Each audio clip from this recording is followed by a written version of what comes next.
সারা বাংলাদেশে ছড়িয়েছি, সেটা কিন্তু আজকের ওয়েদার দেখলেই বোঝা যায়, তাই না? যে যেরকম গরম আজকে, এই উষ্ণতাকে কমাতে হলে কিন্তু আমাদের নানা জিনিস করতে হবে। তার মধ্যে একটি তো বৃক্ষরোপণ, এই সময়টা এসেছে বৃক্ষরোপণের সেই কাজটি। তো আপনাদের সবাইকে স্বাগতম আজকের এই মতবিনিময় সভায়।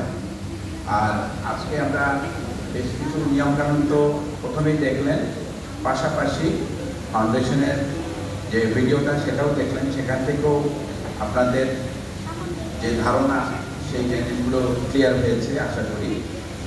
তখনই কিন্তু একটি কাজ রাখবো, কারণ কিছু না কিছু খবর বানা মন্দিরে কিংবা বেগমটাতেও একই কাজ। তোমরা স্যান্ডেল কিংবা জুতো করে ঢুকতে বানা, কিংবা বাসায় জুতো করে বানা, ঘরের ভেতরে নোংরা করবে না, মসজিদে কথা বলবে না। আমরা কিন্তু এই চিন্তা করে ছোটবেলায় দিই আমাদের বাচ্চাদের। যদি আমরা আজকে আমরা শুধু শুধু ডাল ভেঙে ফেলি, ফুল ছেড়ে ফেলি, ব্যাংকে ঢিল মেরে তাকে মেরে ফেলি, পাখির ডিমগুলো ভেঙে ফেলি, বুদ্ধি দিয়ে পাখি শিকার করি কেন? কারণ আমরা জানি না ও কি অবদান রাখছে এই প্রকৃতিতে, পরিবেশে। একটা গাছ যে অক্সিজেন দিচ্ছে